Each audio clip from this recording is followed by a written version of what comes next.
अदिति चौहान। जी ma'am आपका parcel. भैया नहीं चाहिए प्लीज। मैम अगर आपको नहीं चाहिए तो आपने जहाँ से ऑर्डर किया है वहाँ से आप रिटर्न रिक्वेस्ट डाल दीजिए, वापस हो जाएगा, पर यहाँ तो आपको लेना पड़ेगा। ठीक है दीजिए। मैम हाँ एक गिलास पानी मिलेगा? भैया आप कहीं और पी लो पानी प्लीज। मैम बहुत ज़ोरों की प्यास लगी है। ठीक है लाती हूँ।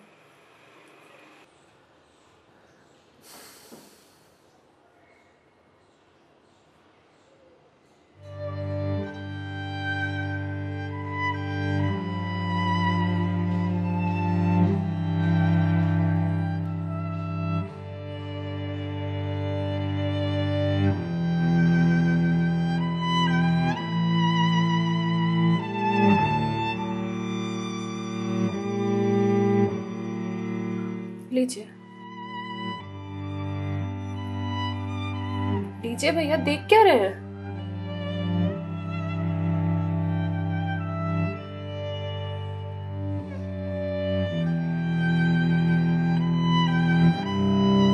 मैम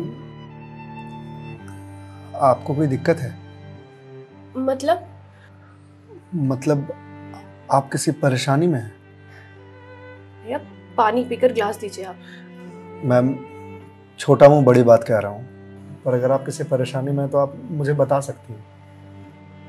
भैया आप पानी पीजिए, ज्यादा समाज से भी मत बनिए।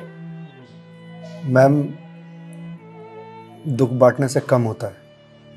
अच्छा, और आपको किसने कहा कि मैं दुखी हूँ? मैम अगर आप दुखी नहीं हैं तो फिर वो फंदा क्यों लगा रखा है?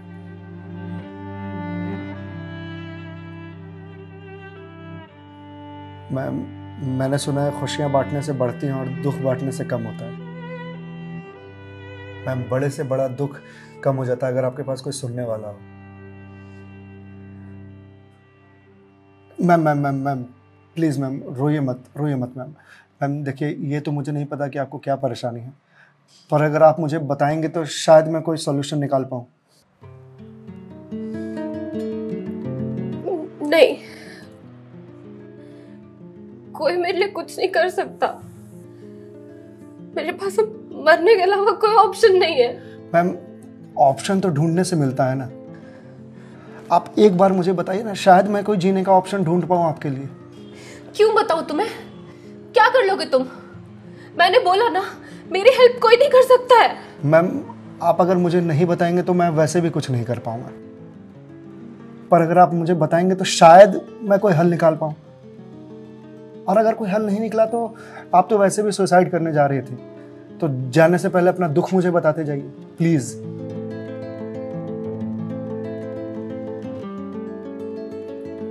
Please ma'am.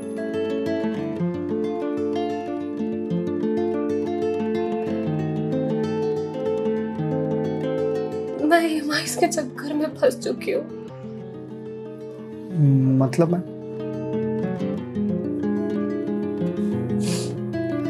कुछ साल पहले एक कोर्स के लिए मैंने लोन लिया था, फिर उसके कुछ वक्त के बाद एक और लोन, और ये लोन का सिलसिला यूं ही चलता गया। इस महंगाई के जमाने में पैसे की जरूरत तो हर किसी को पड़ती है, मुझे भी थी। मैंने प्राइवेट कंपनी से भी लोन लिए, ज्यादा ब्याज पर, और अब मैं उन्हें चुका नहीं पा रही हूँ। क्यों मैम, आपके पास जॉब तो होगी ना? जॉब थी, पर मैं जिस कंपनी में जॉब करती थी उस कंपनी ने मुझे ये कहकर टर्मिनेट कर दिया कि फाइनेंशियल लॉस के कारण वो मुझे और मुझ जैसे कुछ एम्प्लॉयज को सैलरी नहीं दे सकते। तो मैम आप किसी और कंपनी में ज्वाइन कर लो, बहुत सारी कंपनीज हैं यहाँ तो। तुम्हें क्या लगता है मैंने अप्लाई करने का ट्राई नहीं करा होगा? जॉब नहीं खोजी होगी? बहुत की थी, पर इस रिसेशन के जमाने में जॉब मिलना कितना मुश्किल है ये तुम जैसे डिलीवरी बॉय को क्या पता।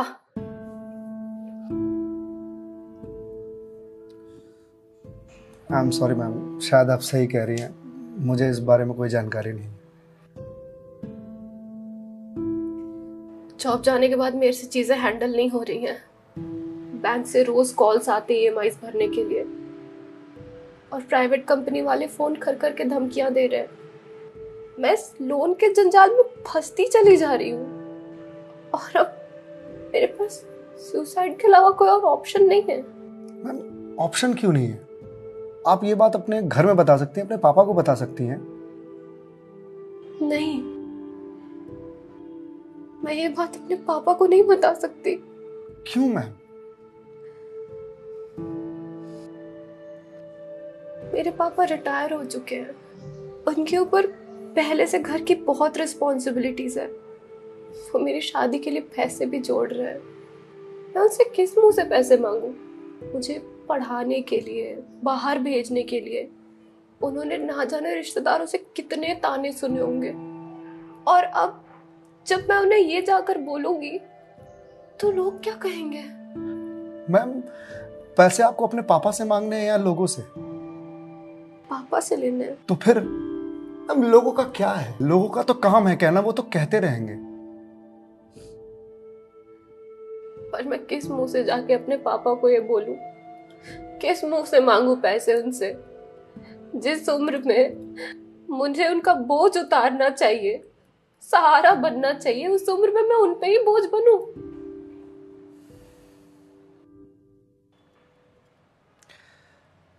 मैम एक बात बताएंगे आप?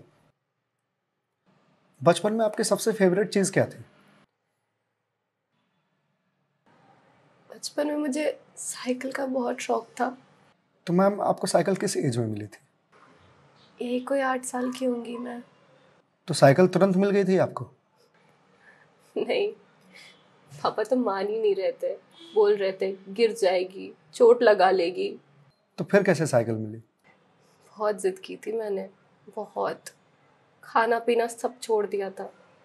तो मैम साइकिल के लिए जो जिद किया आपने, तो शर्म आई होगी आपको? तो मुझे मुझे क्यों शर्म आएगी? पापा है वो मेरे, उनसे जिद नहीं करूंगी तो किससे जिद करूंगी? तो मैम जब बचपन में साइकिल के लिए जिद करने में शर्म नहीं आई तो अब क्यों आ रही है? मैम अभी आपने कहा कि आपके पापा आपकी शादी के लिए पैसे जोड़ रहे हैं, और आप तो यहाँ सुसाइड कर रही हो, तो वो उन पैसों का क्या करेंगे? या उन्हें यह जानकर बहुत खुशी होगी कि उनकी बेटी ने शादी का बोझ हल्का कर दिया उनके सिर पर से। मैम आपको मालूम है, हमारे जनरेशन की दिक्कत यही है कि हम अपने आप को इतना बड़ा समझ लेते हैं कि हम अपने पेरेंट्स से ही अपनी बात छुपाने लगते हैं। कभी ये कहकर कि पापा मम्मी नहीं समझेंगे, या कभी ये कहकर कि मैं उन्हें परेशान नहीं करना चाहती, या कभी ये कहकर कि हम दोनों की सोच नहीं मिलती है। एक बार आप अपनी दिक्कत अगर अपने पेरेंट्स से शेयर कीजिएगा ना, तो आपको जीवन में फिर कभी सुसाइड करने की जरूरत नहीं पड़ेगी, या मेरे जैसे किसी अनजान से अपनी बात शेयर करने की जरूरत नहीं पड़ेगी। प्लीज मैम एक बार शेयर करके देखिए। उनसे बेहतर दोस्त इस दुनिया में कोई नहीं हो सकता।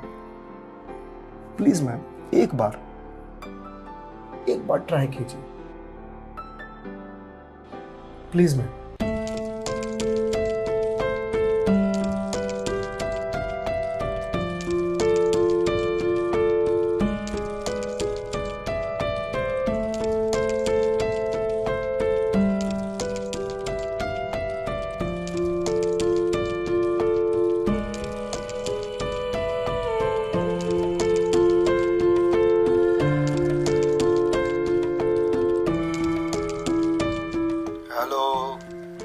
हेलो पापा।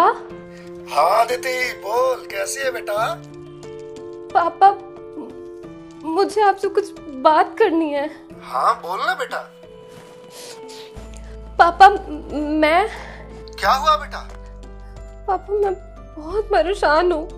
हाँ तो मुझे बता ना, किस लिए परेशान है? अदिति बेटा रो क्यों रही है, बता ना क्या बात है? पापा वो मैंने बैंक से लोन ले रखा था ना,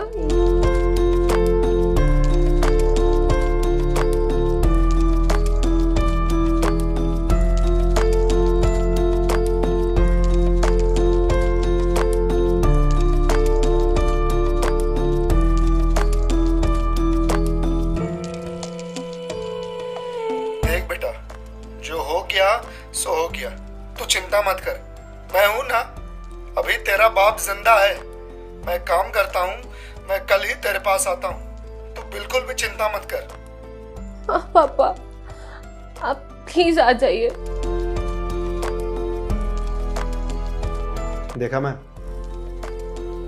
आपके पापा आपके एक फोन पर यहाँ आने को तैयार हो गए और आप इतने दिनों से अकेले सफर कर रहे थे।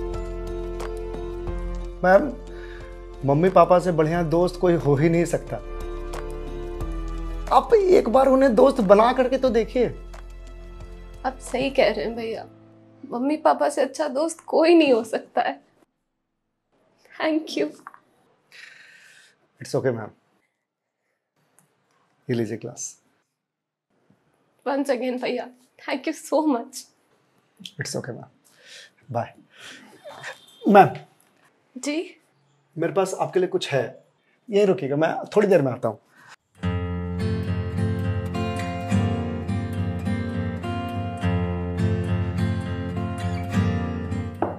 मैम। जी भैया।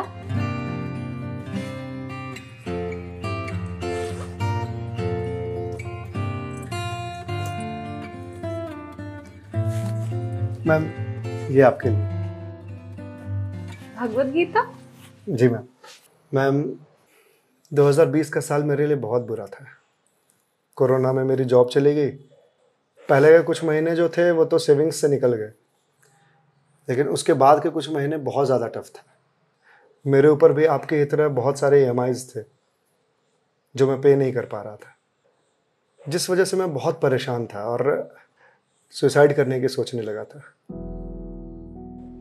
और एक दिन तो सुसाइड करने निकल भी गया था,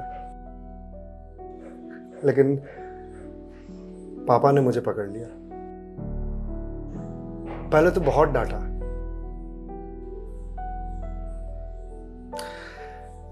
फिर उसके बाद सीने से लगा करके कहा कि तू चिंता क्यों करता है, मैं हूं ना। उन्होंने ही मेरे सारे बिल्स पे किए और उसके बाद ये भगवत गीता दिया मुझे और बोला, बेटा जीवन में जब भी कोई परेशानी आए, किसी चीज का हल ना मिले तो ये पढ़ लेना। इसमें जीवन की सारी परेशानियों का हल तुझे मिल जाएगा। और मैम, वो दिन है और आज का दिन है। आज जिस कंपनी से मैं आपको डिलीवरी करने के लिए आया हूं वो मेरी ही कंपनी है। आपकी अपनी कंपनी है? जी मैम। कोरोना के बाद मैंने अपना स्टार्टअप शुरू कर दिया था जॉब जाने के बाद, क्योंकि जॉब मिल ही नहीं रही थी। तो अगर आपकी कंपनी है तो फिर ये डिलीवरीज आप क्यों कर रहे हैं? मैम, मुझे अच्छा लगता है अपना काम खुद करना, और शुरुआत तो मैंने अकेले से ही किया था ना। आज भी जब मन करता है तो निकल जाता हूँ डिलीवरी करने के लिए। और देखिए, आज तो निकलना मेरा सफल रहा, आपसे मुलाकात हो गई। और जो सीख मुझे भगवत गीता से मिली वो मुझे आपको देने का मौका मिला। मैम, वैसे तो बहुत सारी बातें हैं इसमें सीखने की, पर जो सबसे अच्छी बात मुझे लगती है वो ये कि जो समय है ना, ये कभी एक सा नहीं रहता। आज बुरा समय है तो कल अच्छा समय जरूर आएगा। आज अंधकार है तो कल सवेरा जरूर आएगा। इसीलिए कभी भी अच्छे समय में इतराना नहीं चाहिए और बुरे समय में विचलित नहीं होना चाहिए। समय है, कट जाएगा। मैम, इस एक थॉट ने मेरी पूरी जिंदगी बदल दी। मैम, तो अब आप पढ़िए इसको, देखिए शायद आपको कुछ और मिल जाए। पर मैम, जो भी मिले उसे लोगों से शेयर जरूर कीजिएगा, क्योंकि कहते हैं ना, ज्ञान बांटने से बढ़ता है। Thank you.